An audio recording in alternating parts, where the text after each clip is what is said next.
Now that the election is behind us and optimism is rising for 2025, let's take a closer look at what's happening in the housing market and what it could mean for you. First off, fewer buyers, but that's starting to change. Data from the Mortgage Bankers Association, highlighted by Housing Wire, shows that fewer people have been applying for loans. Many buyers who missed out on the ultra-low to 3-4% interest rates of the past are still sitting on the sidelines, hoping that those days will return. But the truth is that a return to those rates is impossible unless you'd also like to see more inflation.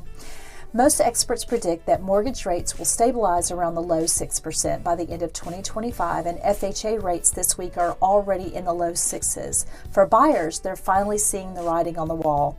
Homes just aren't getting any cheaper, and they're resolving that they can no longer put off moves required from life status changes, such as a growing family or a job relocation. And we start to see all of that here in the pending contracts count. Buyer activity is slowly picking up. Altos Research reports a 12% increase in pending sales, that's homes under contract, compared to last year, particularly since October. As you recall, early voting began mid-October and allowed people to cast their vote and then mentally refocused on their future in advance of Trump's win. Regarding inventory, there are more homes on the market, but why? Well, according to Altos Research, the number of homes for sale is 27% higher than last year and nearing pre-pandemic levels. You might think this is due to more people selling or a surge in new home construction, but the reality is different. Many homes are staying on the market longer because there are fewer buyers and they're not making purchases. This slower pace, called a low absorption rate, leads to a buildup of unsold homes. And when homes sit too long without buyers, prices begin to drop. And they have. Roughly 39% of homes have seen price reductions from their original listing prices. Sellers who list too high, hoping to leave some wiggle room or avoid leaving money on the table, often face deeper price cuts later, which can reduce their profits. For buyers, this trend offers an opportunity to find more affordable homes, helping offset the sting of higher interest rates. If you've been waiting for the right time, this could be it. As homeownership is always a longer-term investment, year-over-year data shows sellers are still winning.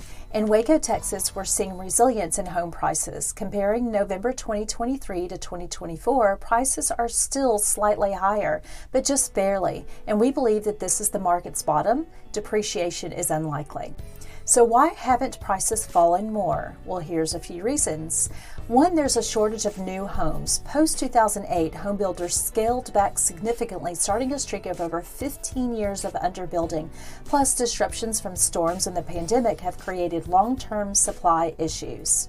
I know we marked a 27% increase in inventory, still far short of pre-pandemic and post-2008 crash levels, and what economists say is essential for a balanced market. Number 2, rising cost for builders. Local home builder Cam Parker from Cam & Eat notes that the price of lots has just jumped by $20,000 in just a year, while fewer lots are being developed due to higher costs. Plus, the recent natural disasters along the East Coast will continue to push up material costs and displace labor forces, slowing production and causing buyers to pay more for existing homes that are already updated. So what does all this mean for you? Well, for buyers, the best deals may be now, before the spring market picks up and prices potentially climb.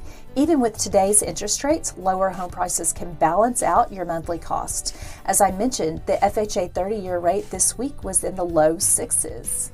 And for sellers, pricing your home correctly from the start is more critical than ever. Choosing a conservative pricing strategy that will bring multiple offers over asking is much more lucrative than wanting to start high and work your way down.